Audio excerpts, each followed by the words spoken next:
Pronto, Olavo. Iniciamos então a gravação da segunda parte da oficina, tá bom?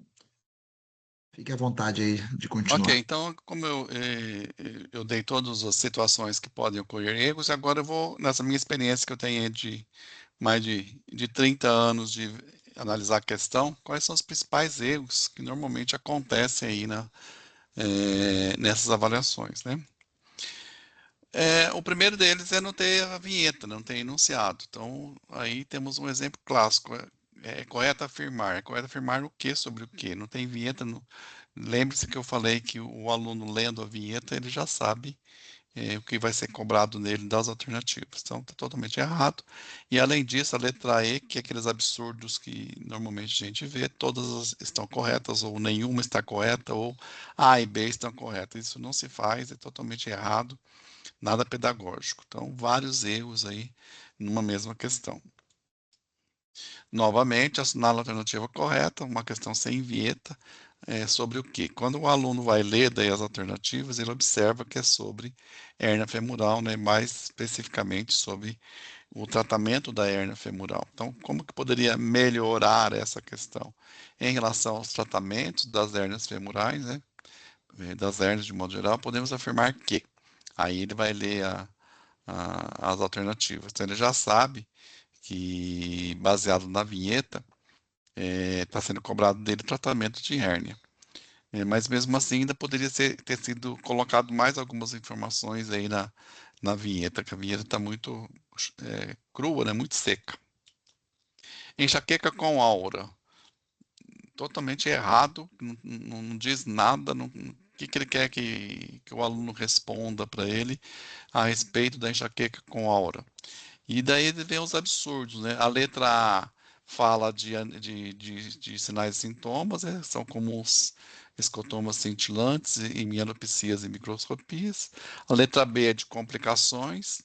A letra C volta a falar de sinais clínicos, né, de exame físico. A letra D fala de droga, de resposta terapêutica. E a letra E também de farmacologia. Ou seja, numa única questão, que é muito ruim, não tem vinheta, não tem um texto básico, e além disso, cada uma das alternativas fala sobre uma parte da aula que a figura aí deu sobre a enxaqueca, né? Anamnese, exame físico, complicação, diagnóstico, tratamento. Totalmente errado. Tamanho heterogêneo das alternativas, a gente já deu aí o exemplo da leptospirose, né, que as alternativas têm que ter o mesmo tamanho, não vamos repetir aí a questão da leptospirose. Assinalar, aqui nessa questão nós temos duas coisas erradas, né, está pedindo para assinalar a incorreta, que não é de bom tom nas avaliações atuais, e a letra A ela está totalmente de tamanho diferente, né, em relação às demais alternativas, então heterogeneidade aí do tamanho das alternativas, que também está errado. Heterogeneidade de conteúdo, então esse é um paciente que está com alguma infecção, né, que foi a OBS, dizendo que ele teve uma relação sexual sem preservativo, está com secreção amarelada uretral, e agora está perguntando qual é a conduta frente a esse caso. Daí vejo que as letras A, B, C e D está pedindo para prescrever algum tipo de antibiótico, né? E a letra E destoa das demais porque está pedindo para fazer a cultura. Então, provavelmente, o aluno já sabe que a letra E não está correta, porque ela está totalmente isolada ali, né? As quatro alternativas anteriores está prescrevendo uma medicação e vem, de repente, a letra E totalmente heterogênea em relação às demais, dizendo que deve-se fazer cultura para direcionar o antibiótico. Está correto? Está errado a realização de cultura? Talvez não, mas dentro de uma questão de múltipla escolha, a letra E está destoando das demais. Assinalar a alternativa incorreta, a gente já explorou bastante isso, e além do mais, a alternativa incorreta, neste caso, que é a letra E, tem uma palavra excludente, né? transtornos alimentares sempre tem perda de peso. Isso está totalmente errado. Existe aí a palavra excludente, que é sempre. O aluno que sabe disso já vai automaticamente assinalar a letra E, porque tem uma palavra excludente lá da veracidade, que é a palavra sempre, e acaba acertando a questão. Essa questão foi devolvida para o elaborador, dizendo que a gente não estaria usando mais as palavras incorretas, não. Ele mudou a questão e, ao invés de incorreta, colocou a mesma questão, só que daí na vinheta ele coloca a palavra exceto. É docente que não está antenado com o que a gente está preconizando, né? Novamente, uma questão que pede informação negativa, né? Qual desses itens não aumenta durante o exercício físico, né?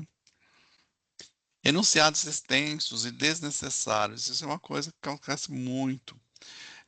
Aí temos um exemplo de um caso clínico de uma pessoa com diarreia e as alternativas para fazer o diagnóstico da alteração metabólica encontrada na gasometria. O aluno ele vai ficar lendo item por item para tentar justificar o que o professor está querendo. Por que a mulher tem 40 anos, por que a pressão arterial dela está 110/70, depois essa pressão caiu, por que a ureia dela está de 30, por que a creatinina está 1,8, o que isso vai interferir na interpretação da gasometria. Tudo isso aí poderia ser resumido, porque o que pretende-se nesse objetivo dessa questão é a interpretação da gasometria. Então, várias informações aí totalmente desnecessárias. O aluno vai perder muito tempo nessa questão, porque ele vai ficar aí tentando raciocinar de por que todos esses dados foram colocados na vinheta, no enunciado, e muitos deles aí são totalmente desnecessários. Mesma coisa, um quadro clínico enorme, onde deseja-se interpretação da gasometria. Totalmente desnecessário várias informações, e a letra E que tem um absurdo, que foi um dos motivos então da gente tirar 5 alternativas e colocar 4, onde a letra E está pedindo para administrar ácido endovenoso. Não existe isso na face da Terra, de você administrar ácido endovenoso para fazer um controle de uma gasometria. Então, informações totalmente desnecessárias e uma letra E com um absurdo. Novamente, alternativas extensas, cansativas, só de a gente olhar para as alternativas a gente vai cansar de ler essas alternativas. Então, numa prova extensa com 100, 120 questões, a gente deve evitar esse tipo de questão para que realmente o aluno não canse, e principalmente numa prova aí que não exige nota, como é o ENAMED simulado, que nós vamos fazer brevemente, ele simplesmente chute a questão, porque ele não está com paciência de ler toda essa questão. Mesma coisa, sem nenhuma vinheta, nenhum texto base, e esse é uma história da medicina, onde que o elaborador simplesmente copiou essas frases ipsilitre do livro da História da Medicina, e o que é mais grave ainda, que existe lá na letra E, que existe mais de uma alternativa correta. Então, imagine, coloquem-se na posição de aluno, o tempo que esse aluno vai agora gastar para responder essa questão, porque ele tem que descobrir agora se tem mais de uma alternativa correta. E uma questão enorme que ele vai ter que ler várias vezes, um tempo precioso, se for uma prova aí de 100, 120 questões. Totalmente errado. Solitar a causa mais provável. Temos que tomar cuidado com esse tipo de comando de resposta. Aí é um caso clínico, né? E lá no comando de resposta, a gente está pedindo qual é a situação mais provável. É lógico que aí na região de vocês, no estado da Bahia, provavelmente existe uma homogeneidade aí de diagnósticos, de prevalência de determinadas doenças. Mas esse tipo de questão você tem que tomar cuidado quando for uma prova em que várias regiões do Brasil estão envolvidas. Então, se você faz uma prova de residência, por exemplo, onde vem candidatos do Iapoque ao Chuí, o diagnóstico mais provável da Amazônia não é o diagnóstico mais provável da região sul, né, lá no Rio Grande do Sul. Então, poderia simplesmente ter colocado para este paciente qual é o diagnóstico, sem colocar aí o diagnóstico mais provável. Aí, no seu dia a dia, que você está fazendo questões para uma região concentrada aí na UNEX, é até permitido que você faça isso, mas se for fazer, se você for entrar no banco de dados, em que você vai entrar lá no INEP para fazer questões que serão aplicadas a nível nacional, não deve fazer isso. Além disso, veja que nas 4 alternativas, as palavras insuficiência renal, elas se repetem nas 4 alternativas. Cansa também o aluno em ficar lendo insuficiência renal 4 vezes. Quando você tem, então, uma informação que se repete em todas as alternativas, você deve passar essa informação para o comando de resposta. Então, o diagnóstico, neste caso, é de insuficiência renal aguda, pré-renal, por rabdomiólise, por síndrome hemolítica urêmica e por necrose tubular. Então fica muito mais enxuto aqui as alternativas, pelo simples fato de você colocar aquelas palavras que estavam repetindo aqui de maneira desnecessária, que não está ajudando a responder a questão e passar ela para o comando de resposta. Mesma coisa, aqui temos o diagnóstico mais provável, é a mesma, o mesmo comentário, tomar cuidado que nem sempre o mais provável a nível nacional ele é uniforme. No caso aqui, é um caso clínico, quando você tem protocolos bem firmados, esse caso clínico mostra que é uma pneumonia e ele está colocando dentro do exposto, né, que é uma pneumonia, qual é a melhor conduta. Novamente é a mesma coisa. A melhor conduta lá no Nordeste talvez não seja a melhor conduta aqui no Paraná. Só que no caso das pneumonias, ela existe um consenso, existe um protocolo produzido aí pela Sociedade Brasileira de Pneumologia para o tratamento das pneumonias, como também tem para diabetes, para hipertensão arterial. Então, quando existe protocolos, existe consenso, coloquem no comando de resposta, né, o que você está querendo. Então, de acordo com o consenso de pneumonia adquirida na comunidade, então você já está delimitando o que você deseja como resposta, qual seria daí então a melhor conduta para esse paciente que tem uma pneumonia comunitária. Aí nós temos uma questão de dermatologia, onde o professor cobrou numa única questão várias doenças, né? Pseudoparalisia de Parrot, manchas hipercômicas tipo café, manchas acômicas ovaladas semelhantes a folhas, cianose periférica, candidíase oral, ou seja, é um samba do crioulo doido, porque ele cobrou aí numa única questão várias doenças, né?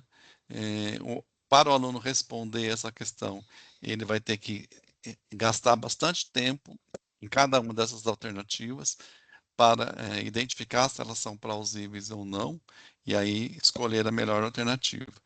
E como eu disse, numa prova que é muito extensa, isso não é salutar. Pedir opinião do aluno.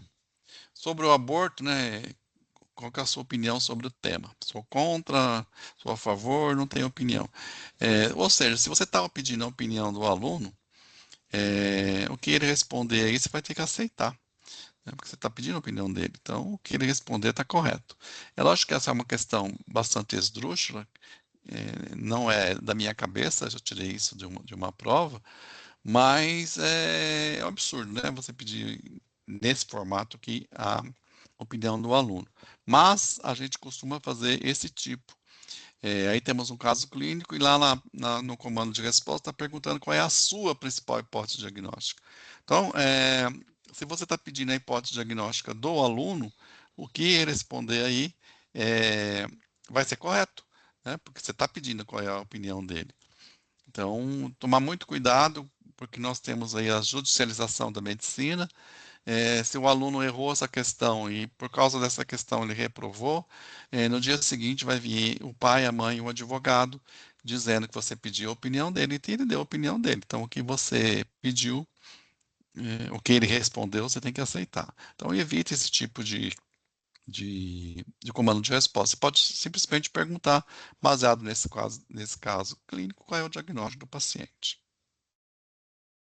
Questões verdadeiro e falso, questões de múltiplas etapas, questões de você, onde o aluno tem que ler uma frase e depois ele vai escolher as alternativas. Essas questões, elas não têm capacidade discriminativa na maioria das vezes, porque o professor tem que ficar muito atento, além da frase que ele está escrevendo, ele tem que tomar cuidado com o jogo de alternativas. Então, estou dando exemplo desse exemplo aqui, o aluno tem que ler uma, duas, três, quatro, cinco frases, e cada uma dessas frases ele vai ter que identificar se ela é verdadeira ou se ela é falsa. Ele lê aqui a primeira, ele não sabe. Ele lê a segunda, ele sabe que essa alternativa é falsa. Ele lê a próxima, a terceira, ele também sabe que essa alternativa é falsa. E as outras duas ele não sabe se é verdadeira ou falsa.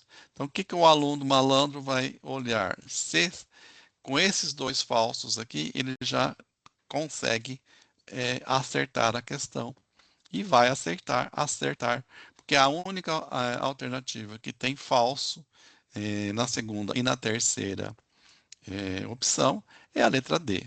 Então, ele tem certeza que essas duas frases estão erradas, ele vai automaticamente assinalar a letra D, vai acertar a questão, sem saber se as outras são verdadeiras ou falsas.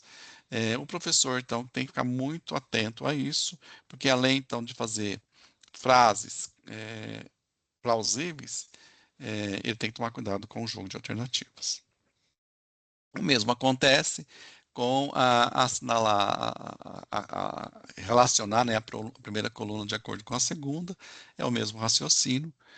Também é o mesmo raciocínio quando você faz apenas uma é verdadeira, um e dois são verdadeiros e assim por diante.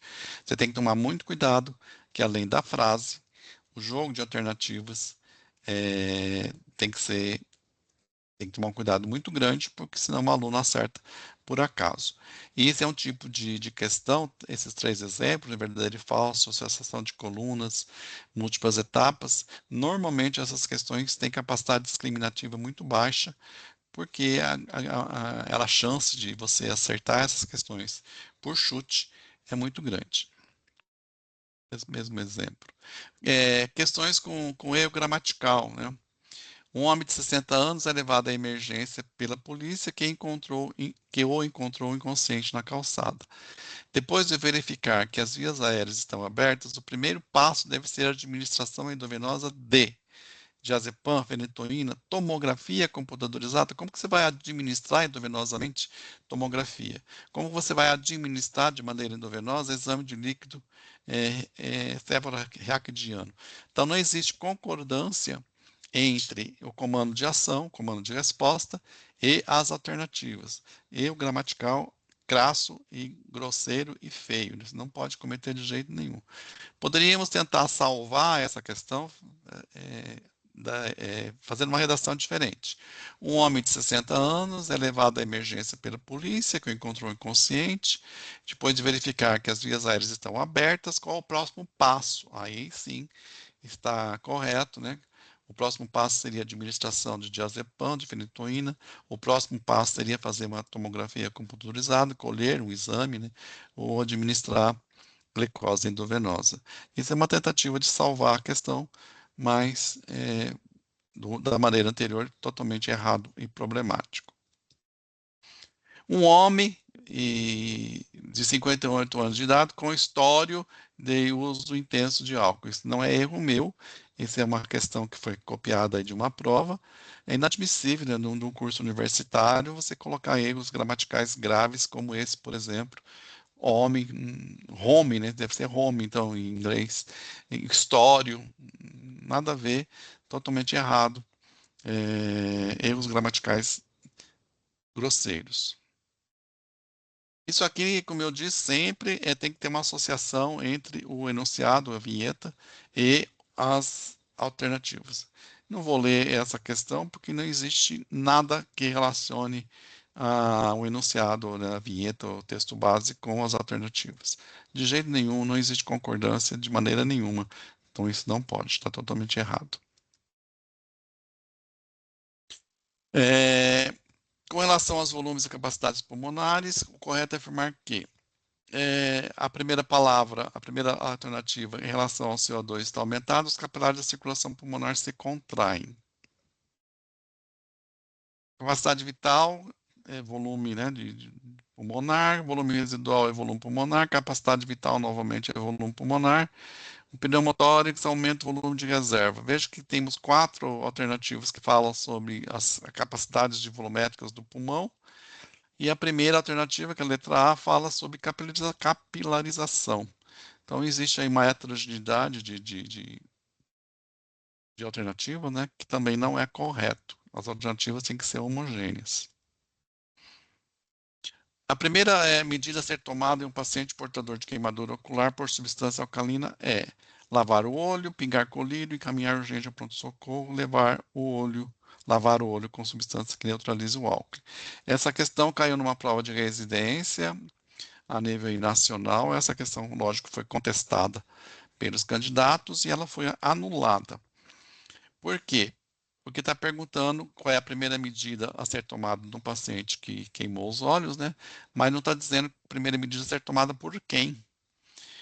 Porque lavar o olho com água corrente, o próprio paciente que pode fazer isso. Pingar colírio anestésico já é a nível de pronto-socorro. Encaminhar urgente ao pronto-socorro seria se esse paciente fosse atendido numa OBS, esse OBS tem que encaminhar para o pronto-socorro. Lavar os olhos com substância que neutralize o álcool, então não está dizendo aí qual pessoa que ele está cobrando que deve tomar essa primeira medida de um paciente com queimadura ocular. A questão foi anulada de acordo com as solicitações dos candidatos. Esse é um outro campeão de audiência, que é a presença de convergência. O que é isso? Essa é uma questão está perguntando qual é a tríade epidemiológica, ou seja, quais são as 3 coisas que compõem a tríade epidemiológica. Eu não sei, faltei nessa aula, no dia que o professor lá de Medicina Comunitária e Saúde Coletiva falava sobre tríade epidemiológica, eu não fui, não estudei, não gosto. Mas vou tentar resolver essa questão, ver quais são as palavras que mais repetem. Daí eu vejo que hospedeiro, ela está na letra A, na letra B, na letra D e na letra E. Então, ela se repete 4 vezes. Então, o hospedeiro provavelmente é um dos componentes da tríade epidemiológica. Ambiente tem na letra A, tem na letra B e tem na letra C. Opa, talvez. Sociedade só tem na letra A, então sociedade com certeza não é. Agente etiológico tem na letra A, na letra B, na letra C e na letra D. Ou seja, hospedeiro e agente etiológico com certeza são, porque eles se repetem mais vezes.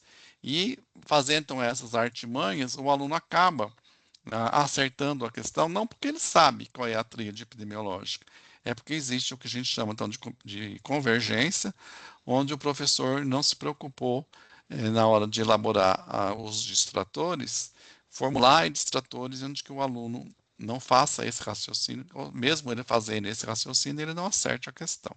Então, esse é um exemplo bastante frequente. Como é frequente esse outro exemplo aí, onde está pedindo várias coisas, né? Um paciente tem um quadro clínico aparentemente de doença da tireoide, né? E está perguntando o que é esperado no exame físico. Baseado nesses sintomas que a paciente está tendo, essa senhora de 72 anos, o que vai ser esperado para o exame físico dela? Normalmente ele vai fazer a mesma convergência epidemiológica, né? Não vou fazer como eu fiz anterior, mas ele vai procurar quais são as palavras que mais se repetem. E aí, fazendo as palavras que mais se repetem, ele chega quais são os 3 sinais e sintomas que devem estar presentes nessa paciente aí. Porque o elaborador não ficou atento à possibilidade de ter convergência. Pedir duas informações em uma única questão. Essa é uma questão em que um indivíduo jovem, 18 anos, aparentemente tem uma certa acidose diabética, e a questão está pedindo para ele interpretar a gasometria e calcular a osmolaridade plasmática, ou seja, está pedindo duas coisas. Eu não sei interpretar a gasometria, mas milagrosamente eu sei calcular, eu lembro da fórmula da osmolaridade. Então, baseado aí nos dados que foram colocados na vinheta, eu vou calcular a osmolaridade e chego à conclusão que a osmolaridade é 330. A única alternativa que tem osmolaridade de 330 é a letra D. Não é necessário eu saber interpretar a gasometria para acertar a questão, porque eu calculei a osmolaridade e vi que a letra D é a correta, porque tem 330. Ao inverso, eu não sei a fórmula de osmolaridade, que é o mais provável, nós alunos não lemos da fórmula da osmolaridade, mas eu sei interpretar a gasometria. E eu sei que se o indivíduo tem diabetes, é um indivíduo jovem, ele tem cetoacidose, como o próprio nome está dizendo, ele tem uma acidose grave. Ele vai olhar aqui qual é a alternativa que tem uma acidose importante, que é a letra D. Ele vai assinalar a letra D, sem ele saber como calcular a osmolaridade. Então, novamente, uma questão que está pedindo duas coisas e o aluno sabendo só uma delas, ele acerta a questão.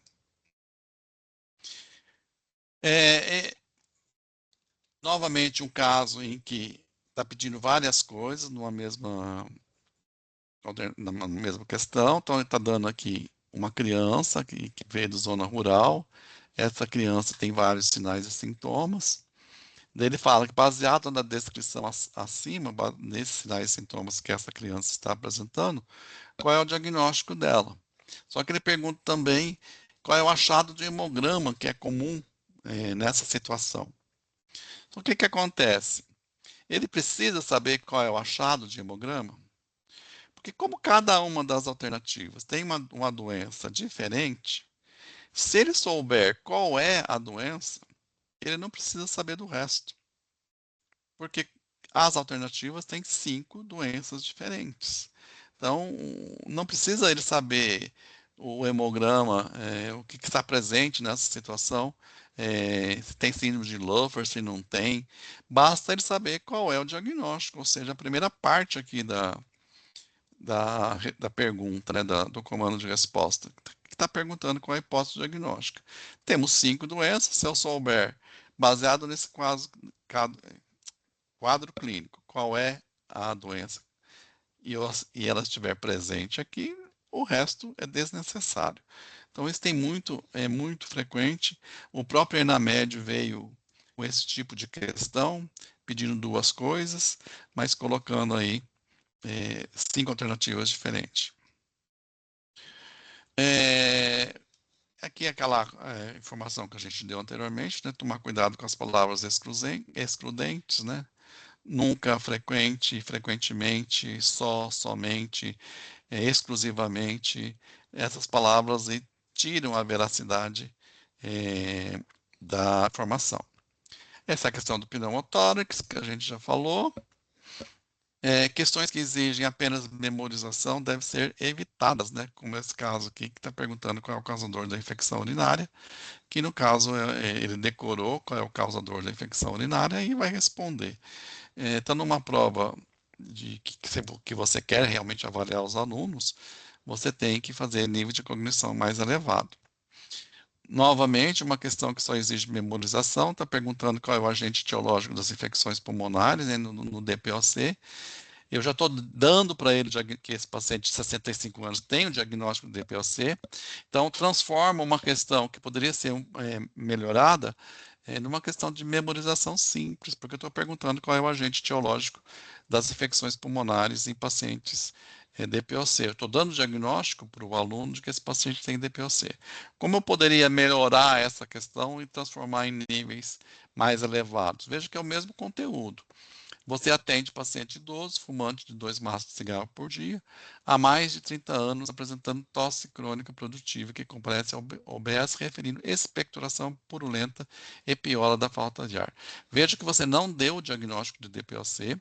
Baseado nessas informações, ele vai ter que fazer o diagnóstico de DPOC, interpretar que esse paciente de DPOC está com uma infecção que piorou a infecção, né, porque ele está referindo uma expectoração purulenta e teve piora do quadro clínico, e aí, fazendo o diagnóstico de DPOC, eu passo daí a escolher a melhor conduta.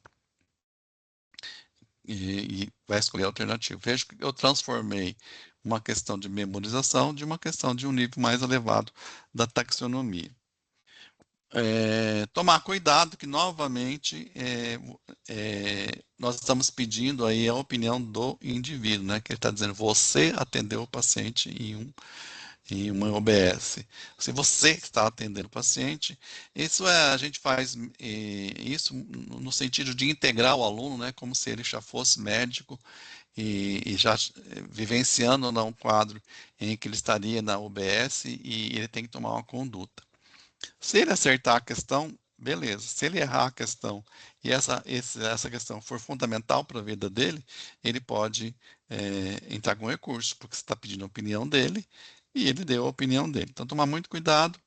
Existem pessoas que adoram esse tipo de enunciado, de texto base, porque está introduzindo o estudante, né, no contexto aí do paciente, mas tomar cuidado que às vezes hoje em dia, pela judicialização aí da medicina, temos que tomar cuidado com várias coisas.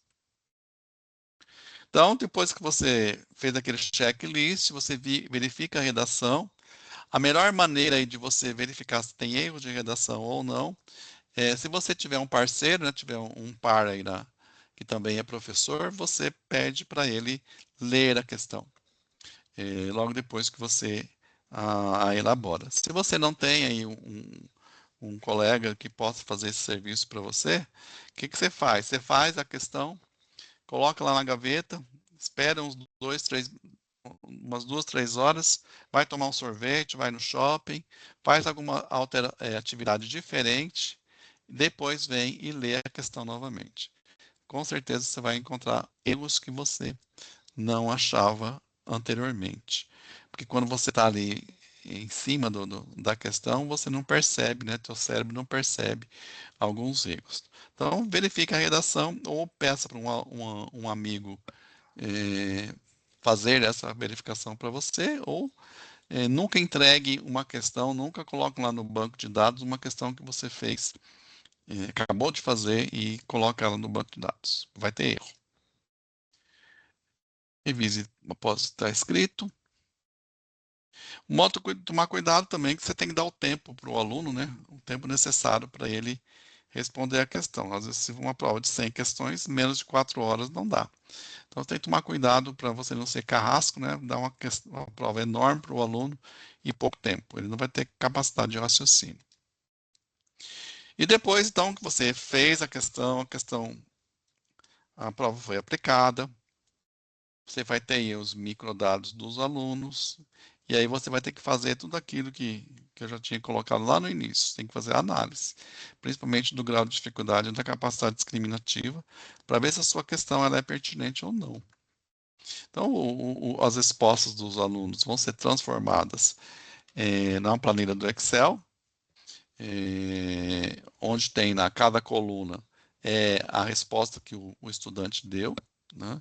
E cada linha é um estudante, sendo que a primeira linha é o nosso melhor estudante, porque é o estudante que vai acertar todas as questões, que é o estudante que chama gabarito. Então, na primeira linha a gente coloca o gabarito, e nas linhas seguintes a resposta de cada um dos alunos, e sendo que cada coluna corresponde a uma resposta. É isso que eu gostaria de receber, viu, Tiago? A próxima e na média eu quero uma planilha do Excel desse jeito aqui, tá? Porque a minha IA está com preguiça de trabalhar. Baseado nisso, tendo o gabarito e tendo as respostas dos alunos, vai ser transformado de 0, 1, 0 errou, 1 acertou. E é isso que normalmente eu faço, nos testes de progresso que eu faço análise, é baseado nesses 0 e 1. É lógico que aqui eu estou dando aqui um exemplo com 10 alunos, né? Mas tem, atualmente aqui no meu teste de progresso tem 10.000 alunos. E eu vejo que eu somo as colunas para ver se tem alguma coluna com problema. E eu já vejo, então, que a questão número 8, ninguém acertou. Então, automaticamente, essa questão vai ser enviada para o elaborador identificar se tem algum erro nessa questão, porque ninguém acertou. Provavelmente deve ter erro de gabarito, onde eu vou trocar o gabarito. E aí o professor e elaborador vai identificar qual é esse erro, se tem troca de gabarito ou não, ou se até mesmo a questão deve ser anulada, porque ninguém acertou. Então eu faço isso antes de enviar a resposta para os alunos. E como a gente trabalha com pequenos grupos, e se o professor que está lá trabalhando com pequenos grupos desejar, a gente pode mandar para eles a informação dos seus alunos. E eu vejo aqui que o Jair não acertou nenhuma questão. Então, eu analiso. Lógico que para uma prova de grande escala, eu não vou fazer isso, só vou ver se tem questões com problema, mas no seu dia a dia, nos seus pequenos grupos, você analisa também as linhas, para ver se lá no seu grupo, no seu grupo tutorial, no seu grupo modular, tem algum aluno com problema. E a gente vê aqui que o Jair não acertou nenhuma. Então, vale a pena chamar o Jair de canto, né?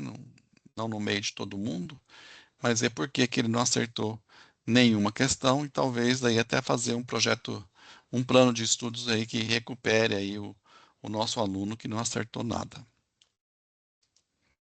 Então, a gente pode fazer então a análise dos dados de duas maneiras, pela teoria clássica e pela teoria de resposta ao item. A teoria clássica, ela se preocupa com a prova, qual a porcentagem de acerto do aluno na prova. Quantas questões ele acertou? Tem uma questão, ele acertou 50 questões e tem 100 questões, então, ou seja, ele acertou 50%. É isso que a teoria clássica ela se preocupa. O número de questões que o aluno acertou. A teoria de resposta ao item, e como o próprio nome está dizendo, ela vai focar no item, na qualidade do item. E duas coisas são extremamente importantes para ele dizer se esse item é bom ou não: o seu grau de dificuldade e a sua capacidade discriminativa. Então, a teoria de resposta ao item, ela analisa o item. Vê se o aluno teve coerência de resposta. O que é uma coerência de resposta?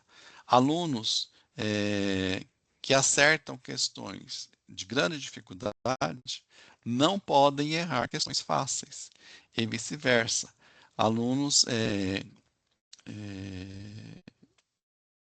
errando questão que não está dentro da performance dele. Então, alunos de alta performance, ele tem que responder tanto as questões fáceis como as questões difíceis. Os alunos de baixa performance não podem acertar, não devem, né, aceitar, não é coerente ele acertar questões que sejam difíceis. Então, a teoria de resposta ao item analisa o grau de dificuldade, a capacidade discriminativa e também a coerência de resposta do estudante. E aí, baseado na resposta desses alunos a todos os itens, é que ele vai dar daí um score para esses alunos. E por esse exemplo que eu estou dando, se um aluno de alta performance errou a questão fácil, ele vai ser penalizado. Da mesma maneira que um aluno de baixa performance acertou questões difíceis, ele também vai ser penalizado no score dele, né? Porque não tem coerência no tipo de resposta que ele está tendo. Provavelmente esse aluno de baixa performance, ele acertou uma questão difícil porque ele chutou, ele é bom no chute, né?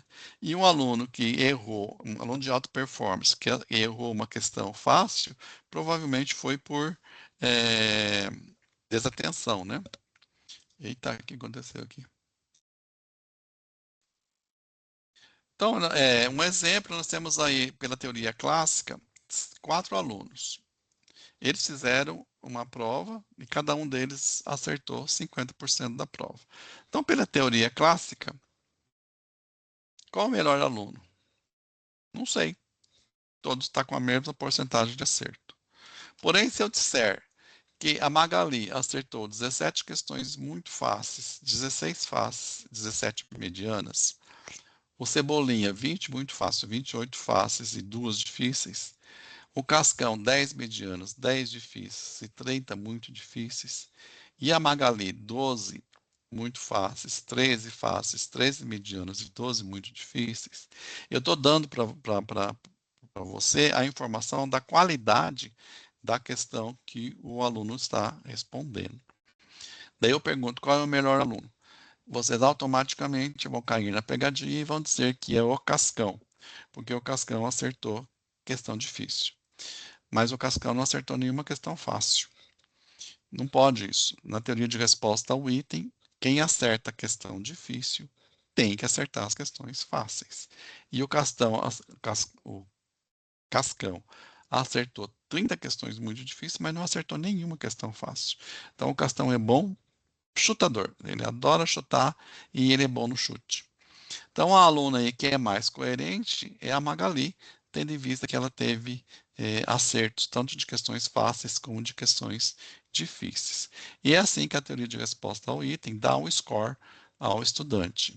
Ele analisa a qualidade da questão e também se teve coerência do estudante em marcar essas alternativas. Hoje, INEP, qualquer uma avaliação de grande escala que venha do INEP vai usar a teoria de resposta ao item. O Enem é o clássico, que faz muitos anos que eles usam o Enem. Usaram agora no ENAMED a teoria de resposta ao item. No Revalida eles usam, também fazem isso. Então, ou seja, a teoria de resposta ao item, a gente precisa aplicá-la e ter uma noção de como que é a utilização dela, porque é assim que as avaliações de grande escala estão fazendo atualmente. De modo que na teoria de resposta ao item eu consigo colocar na mesma régua o aluno e a questão. Então, o aluno de alta performance, como é o caso da Magali, ele vai acertar questões, a questão 87, por exemplo, a questão 10, que são questões que estão a nível da performance dela, porque são questões muito difíceis.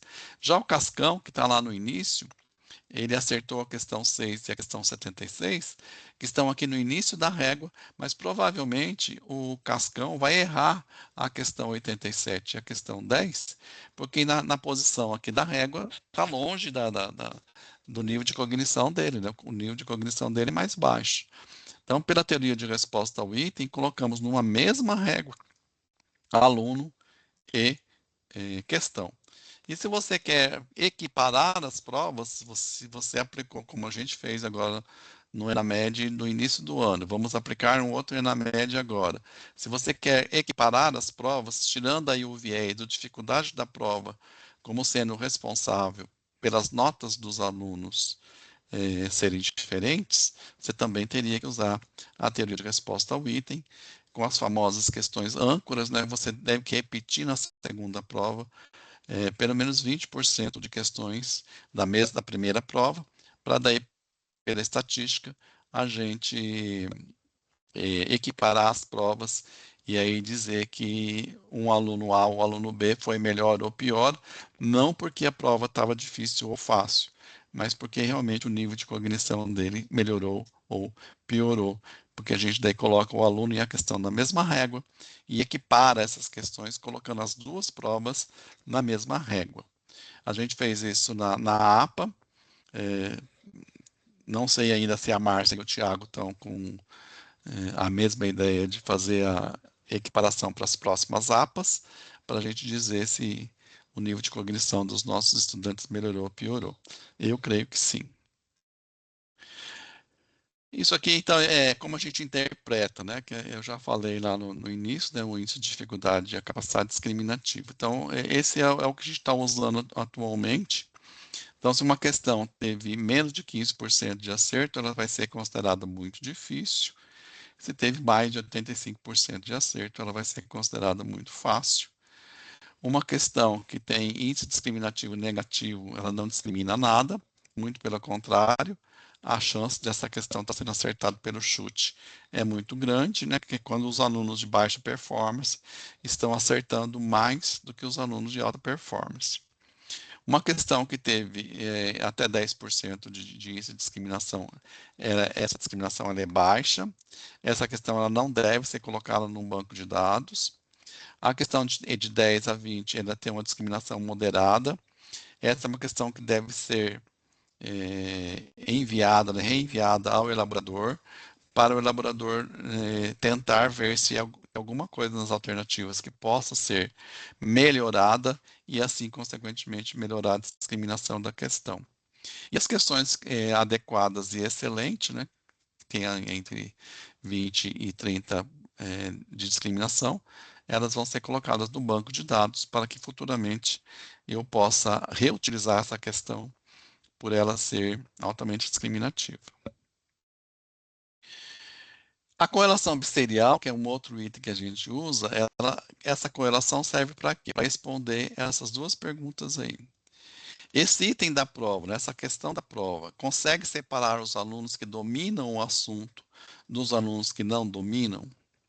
Qual é o seu poder de discriminação? Então, quando você quer responder essas duas perguntas, você está usando a correlação bisserial, que vai dizer realmente se a questão ela é discriminativa. Quanto maior for a correlação bisserial, melhor a discriminação.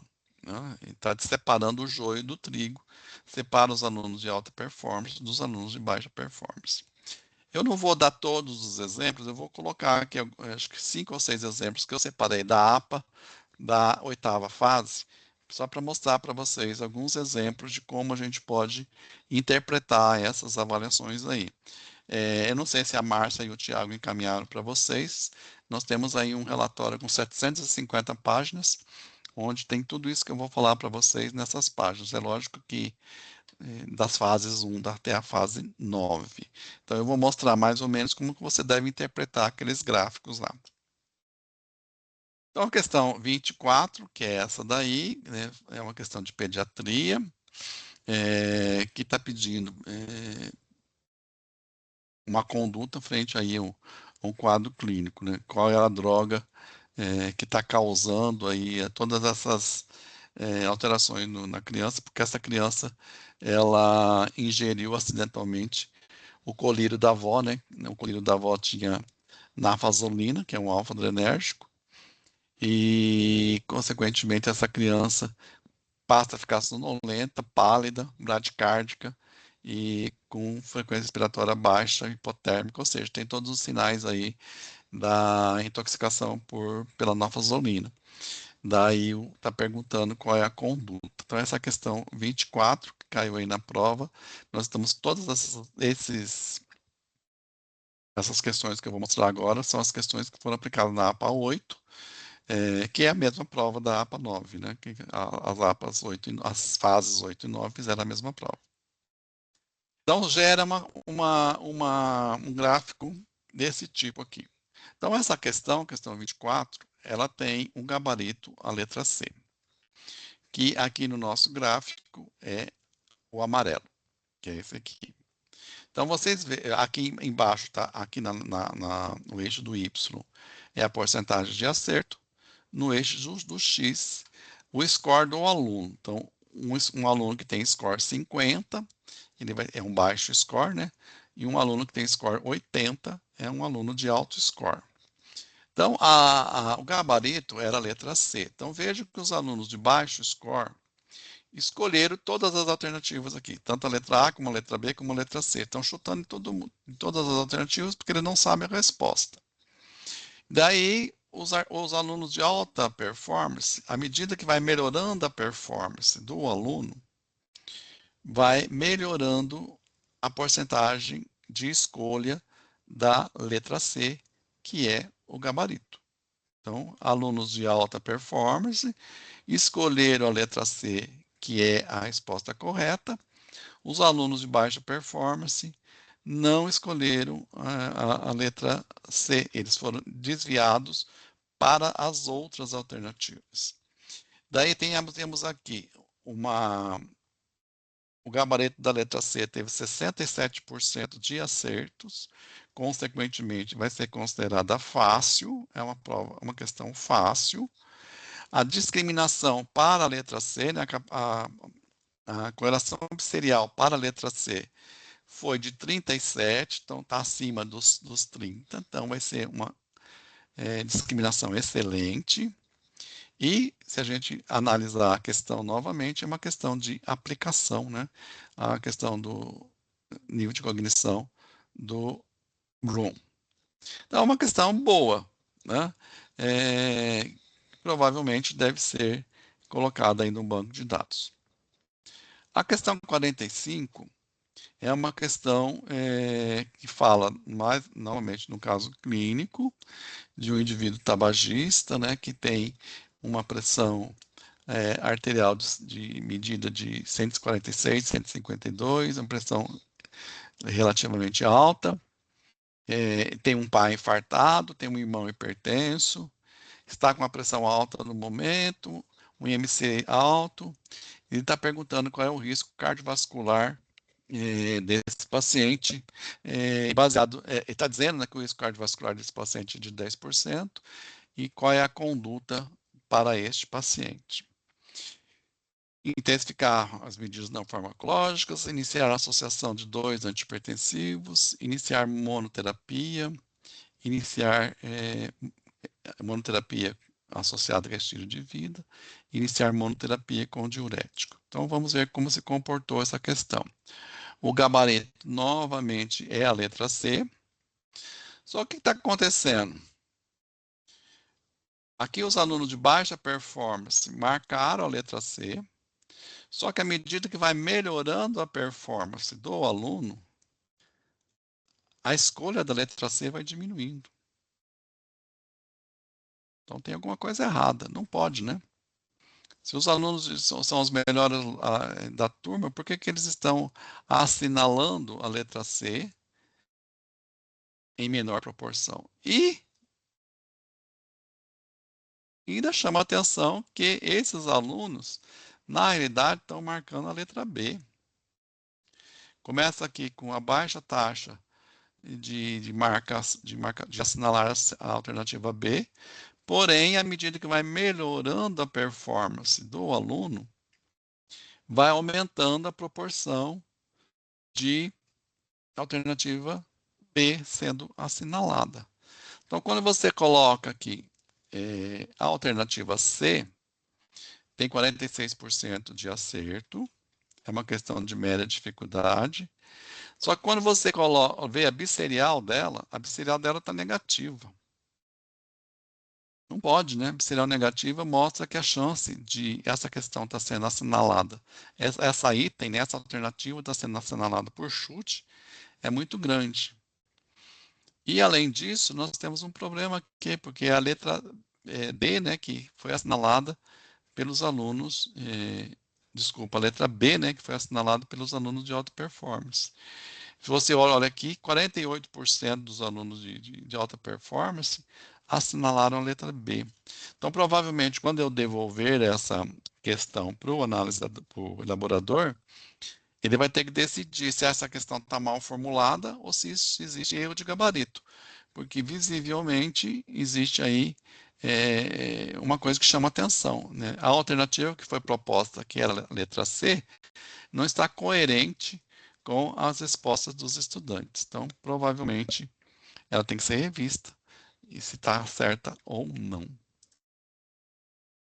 A questão número 8 é uma paciente com diagnóstico de hipertensão arterial, que está apresentando cefaleia e alguns outros sintomas.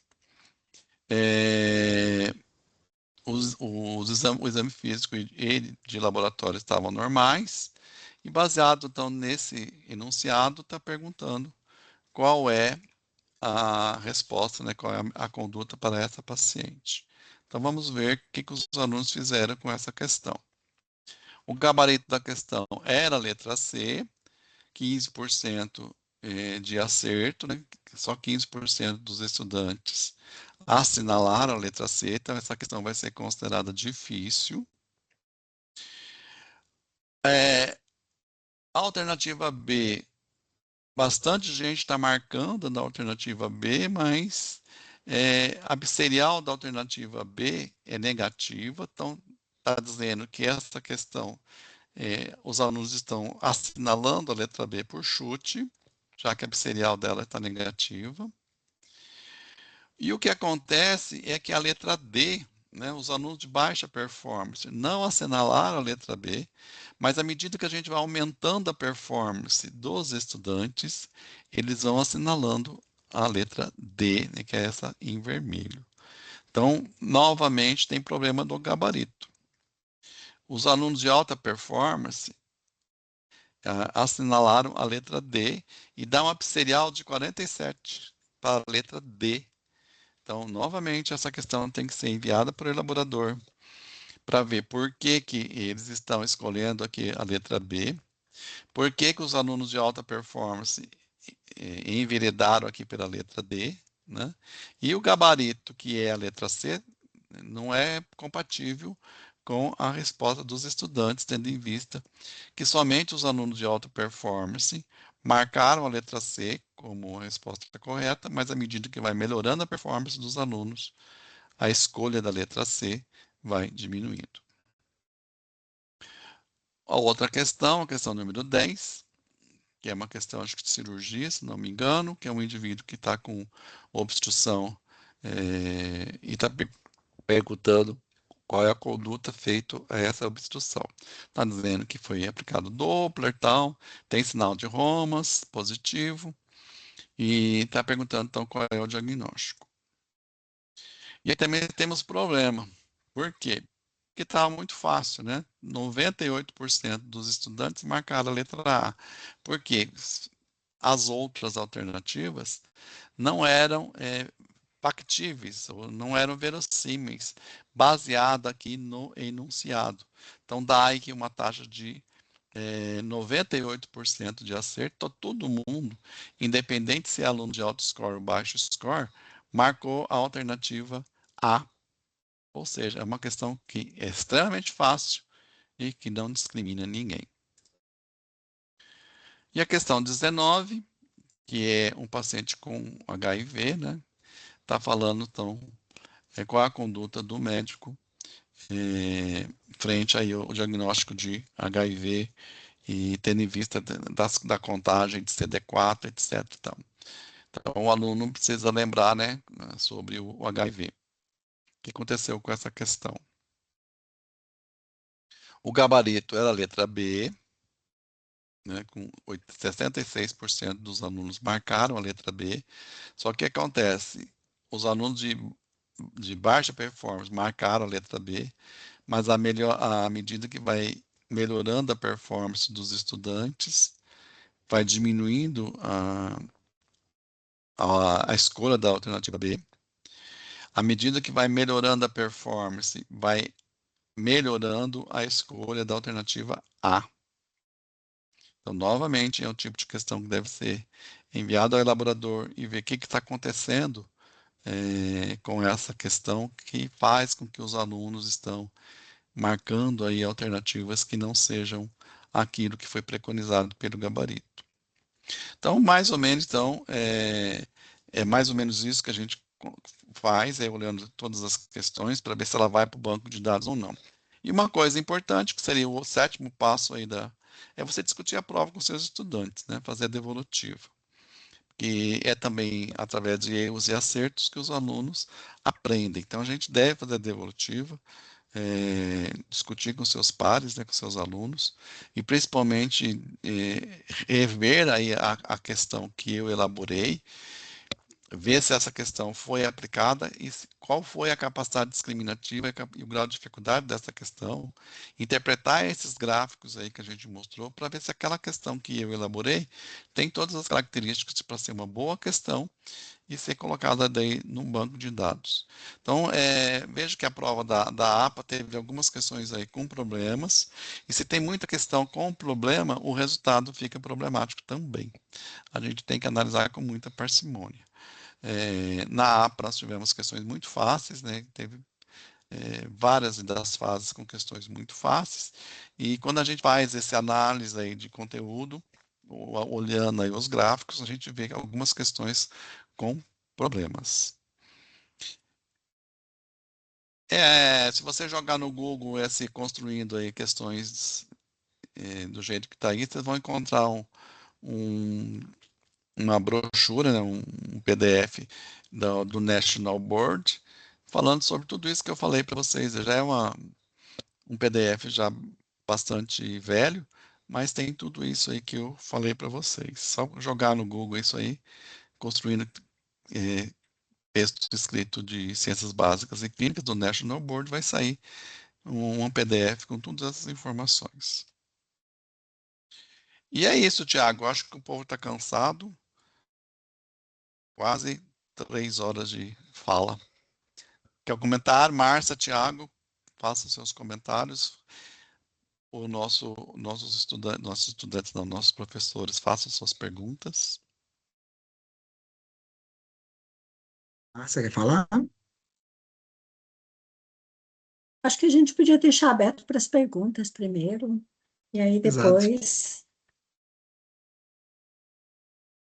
É, então, alguém quer fazer algum questionamento, uma pergunta, algum comentário, alguma experiência, compartilhar com a gente? Eu sei que é cansativo, me desculpe, mas o Tiago me obrigou a fazer 2 oficinas de uma oficina só, tá? A culpa é dele. Então, não me coloquem o meu nome na boca do sapo. Fique tranquila.